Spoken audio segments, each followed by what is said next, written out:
Magazine qui sert de pont entre les Burundais en exil et ceux restés au pays à travers des informations bien fouillées concernant tous les domaines de la vie du pays. Le magazine Humura Burundi est diffusé sur le web via le site de la RPA www.rpa.bi. Humura Burundi. Vendredi 2 août 2019, bienvenue amis fidèles de la RPA à ce magazine Humura Burundi que vous pouvez également retrouver sur notre site web le www.rpa.bi ou sur nos autres plateformes que ce soit sur Twitter, SoundCloud ou YouTube. Vous pouvez aussi demander à recevoir le magazine Humura Burundi en nous envoyant un message WhatsApp au plus 49 151 294 16 348. Tout de suite, les grands titres. Les chicaneries entre membres et leaders de l'église adventiste du 7e jour auraient des visées politiques. Le but serait de mater tous les ténors du parti CNDD-FDD opposés au 4e mandat de Pierre Nkurunziza. Bras de fer entre administration et déplacés du site Wukilasadi. Ces derniers se seraient opposés à l'expropriation d'une sexagénaire de ce site par le chef de la colline Wukilasadi. Dans ce magazine, nous vous parlerons également santé, où quelques cas de décès lors du transfert des malades sont signalés en province Bubanza et plus précisément en zone Mouyebe de la commune Moussigati à cause de l'impraticabilité de la route. Voilà pour le sommaire. À la présentation de ce magazine, vous êtes avec Josiane Mouzaneza et Steve Niyungeko assure la mise en onde. Inès Gakidza est à la prise d'image. Dans quelques poussières de secondes, le développement de ces titres.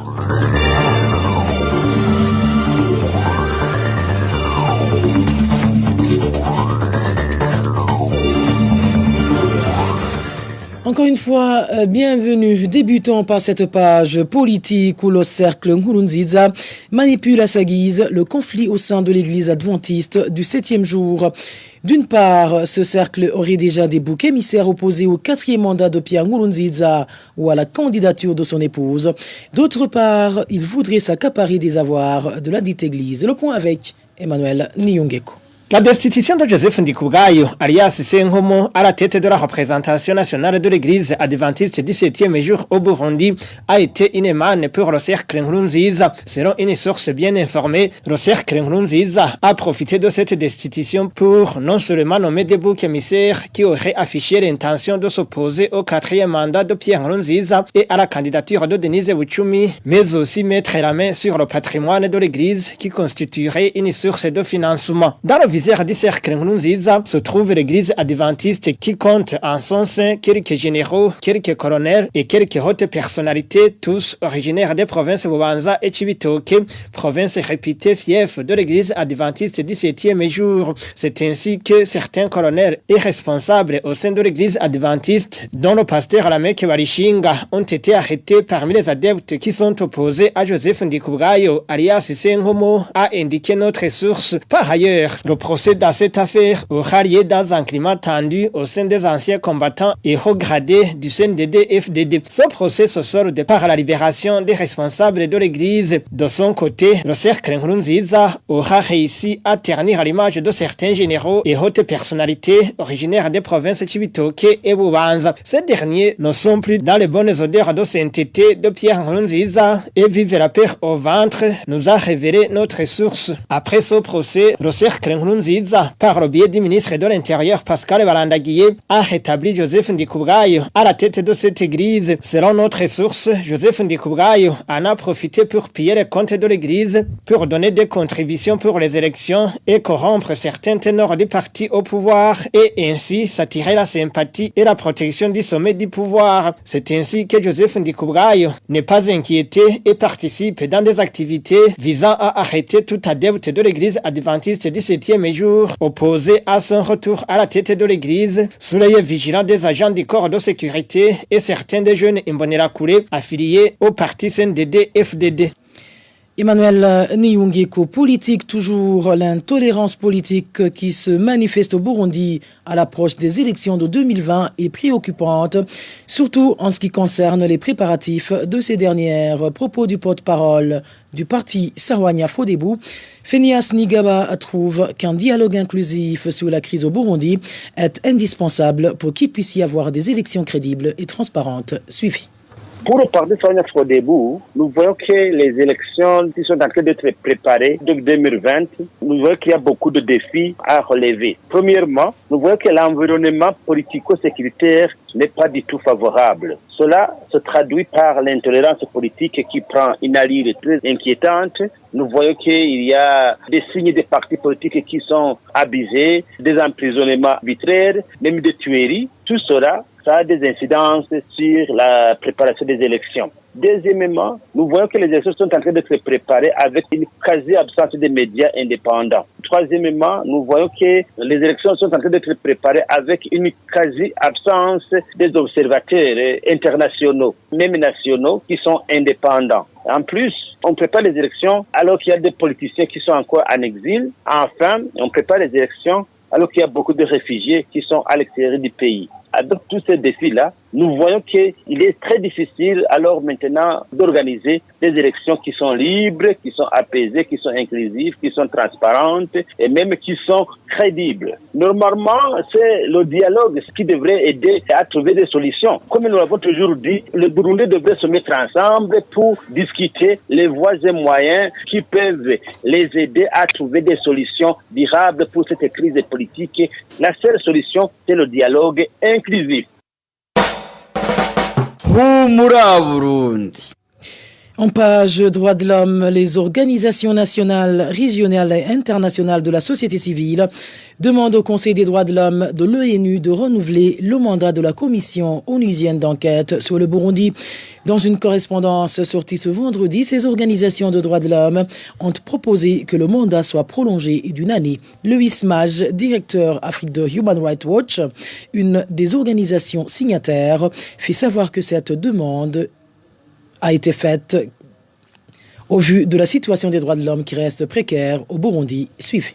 Nous, à Human Rights Watch, avec plusieurs d'autres organisations nationales et internationales, on croit que la commission d'enquête sur le Burundi, c'est un instrument fondamental pour établir le vrai version des faits qui sont en train le fait, ça veut dire le fait vis-à-vis les abus contre le droit de l'homme qui est en train de continuer au Burundi. Burundi est dans un contexte où la plupart des observateurs, soit nationaux, internationaux, étaient obligés de quitter le pays. Il faut voir que ça fait seulement quelques mois que la structure onusienne des droits de l'homme était même demandée de quitter le pays.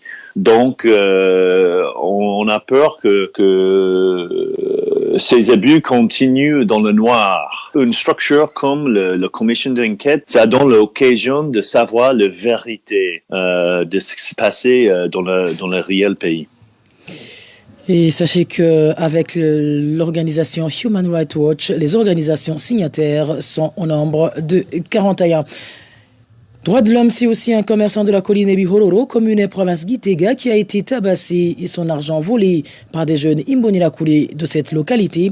Dans un état critique, la victime est alitée chez lui, tandis que ses bourreaux continuent à vaquer librement à leurs occupations sans être inquiétés. Les détails avec Emmanuel Ndaïchemi. La victime est connue sous le nom de Célestine Zigimana, âgée de 45 ans. Selon nos sources de la colline Ebihororo, c'était 1h du matin de ce jeudi quand des Imbonerakure, Chané Rudori et Chané surnommé Boudassi ont fait éruption dans le bar de Célestin Nizigimana. Ces Imbonerakure l'ont obligé à donner tout l'argent en sa possession. Voulant savoir la raison précise de nos sources, ces Imbonerakure ont tabassé Célestin Nizigimana puis volé tout son argent et ainsi que des boissons. Ses voisins sont intervenus et l'ont conduit à l'hôpital. Pour le moment, la victime est en état critique.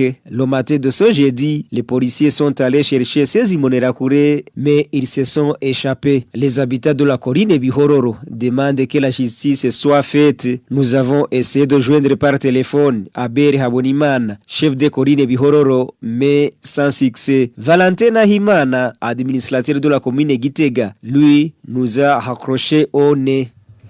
Merci à toi, Emmanuel. Ndaïchimiye, les déplacés du site Bukirasadi en province Gitega s'insurgent contre la vente d'une parcelle appartenant à une sexagénaire de ce site par le chef de la colline Bukirasadi. La vente de cette parcelle a entraîné un climat malsain entre l'acheteur et les déplacés de ce site. Le point avec Onésime Dushimagitse. Cette parcelle du site Bukirasadi qui a été vendue par le chef collinaire, le prénommé Longer, appartient à une sexagénaire connue sous le prénom de Gertrude. Cette dernière a été obligée d'aller se loger chez un voisin depuis plus d'une année car sa maison avait été détruite. Et a constaté qu'elle a déménagé, le chef de la colline Bukirasadi a pris la décision de vendre cette parcelle à un certain Aloïse. Suite à cette vente, les déplacés de ce site ont tenté d'approcher l'administrateur de la commune Bukirasadi, Suavis Habarugira, pour lui demander des éclaircissements, mais sans y parvenir, comme l'indique l'un de ses déplacés.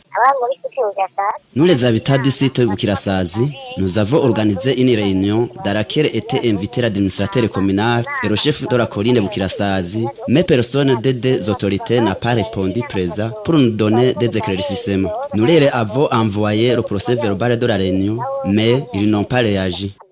Aloïse, l'acheteur de la parcelle en question, vient souvent sur place pour intimider les déplacés, arrogant que personne ne l'empêchera de bâtir, tenant compte des relations familiales qu'il a avec l'administrateur Suavis Habarugira.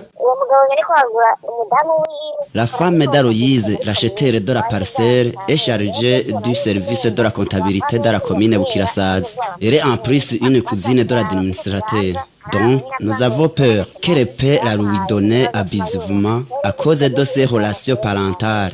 Il nous intimide en disant qu'on ne peut rien faire contre lui tant qu'elle est soutenue par l'administration locale.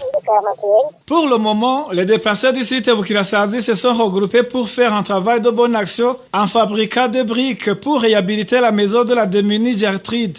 Cela pourrait engendrer des querelles entre les deux parties. Nous avons contacté à ce propos Suavis Habarugira, l'administrateur de la commune Bukirasadi, mais elle s'est réservée de tout commentaire. Onésime Dushimagidzi, en page gouvernance, le gestionnaire du stock de la Croix-Rouge Bujumbura est pointé du doigt par certains membres du personnel de cette ONG dans le détournement des aides desservi par la Croix-Rouge.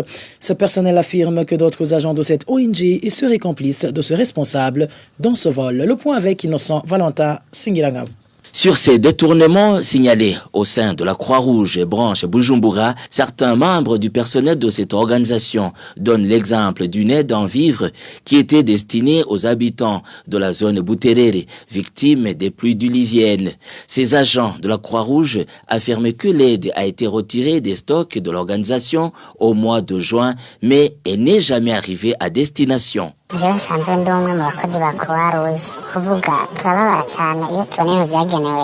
Je suis l'un des travailleurs de la Croix-Rouge. Nous sommes choqués de voir les aides destinées à la population détournées. Elle était faite de pagnes, nourriture, habits pour enfants, riz, haricots, ainsi que les tôles pour la réhabilitation de leur maison. Tout ça a été vendu. Ils ont demandé aux responsables de la Croix-Rouge dans les quartiers de faire les listes pour la distribution de ces biens, mais aucune suite n'a été donnée.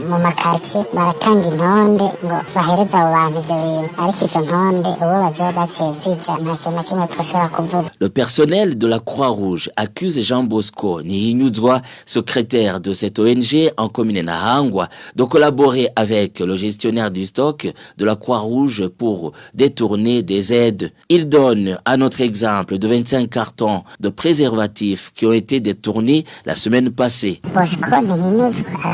Bosco Nihinyuzwa travaille en complicité avec Estache. Ce dernier est le gestionnaire du stock. Ce sont eux qui ont fait sortir ces préservatifs des stocks de la Croix-Rouge. Ils ont fait sortir 25 cartons et un carton contient 77 500 préservatifs. C'est beaucoup et la population en souffre.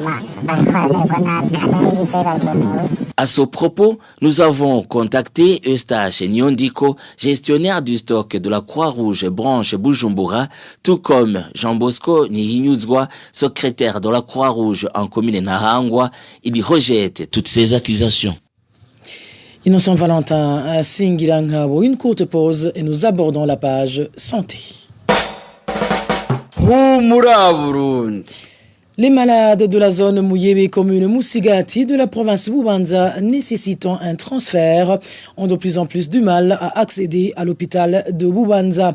Le mauvais état de la route menant au dit hôpital serait à l'origine de cette problématique et des cas de décès sont déjà signalés. Les détails avec Marie-Ange Irakodze.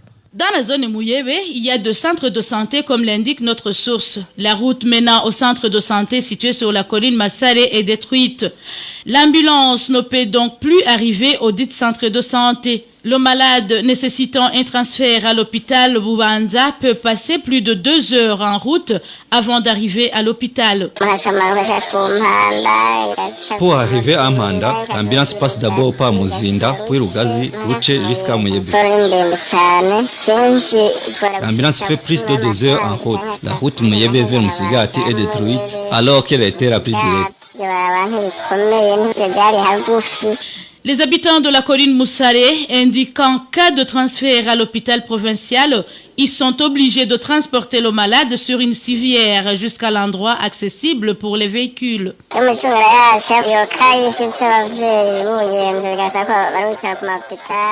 S'il advient un cas qui nécessite un transfert, nous appelons une ambulance à Ouanza ou à Manda.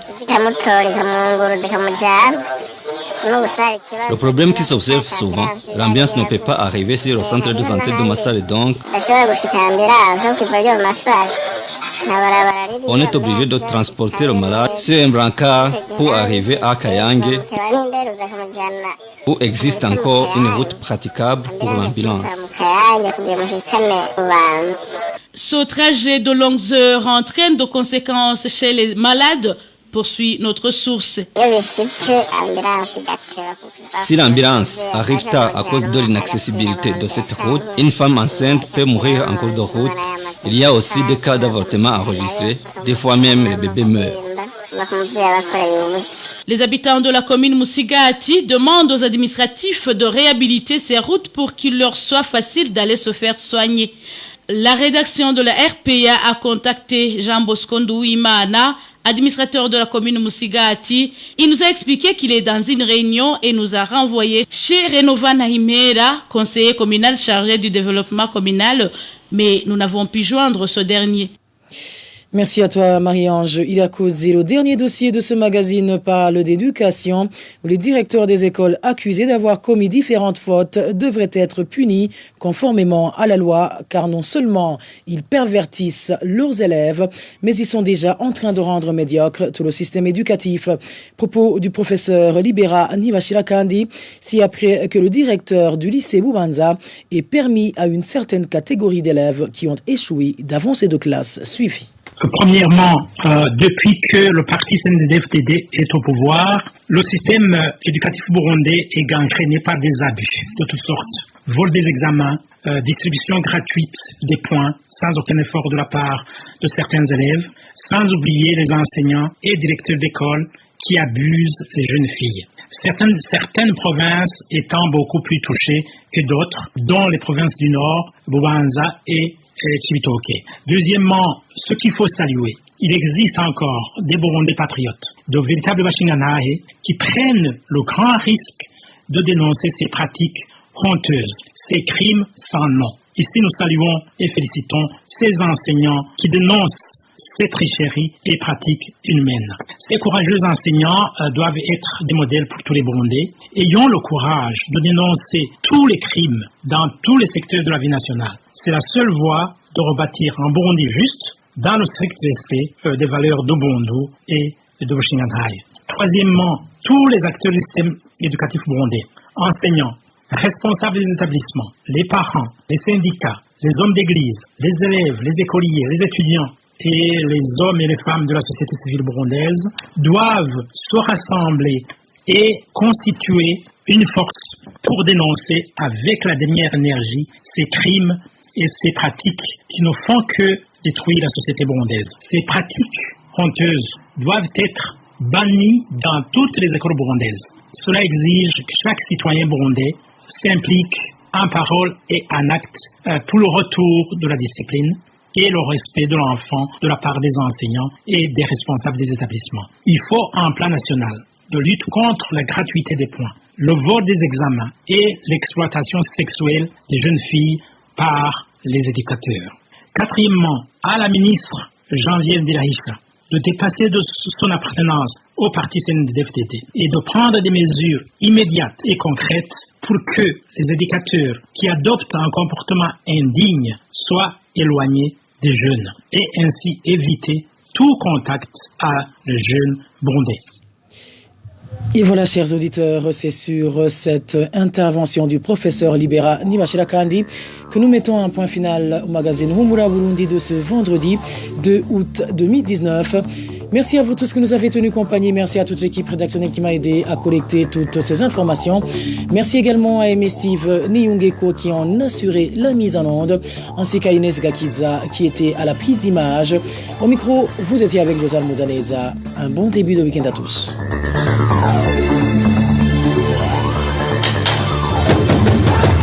C'était le magazine Humura Burundi. Un magazine campant pour relier les Burundais en exil et ceux toujours au pays à travers une information de qualité.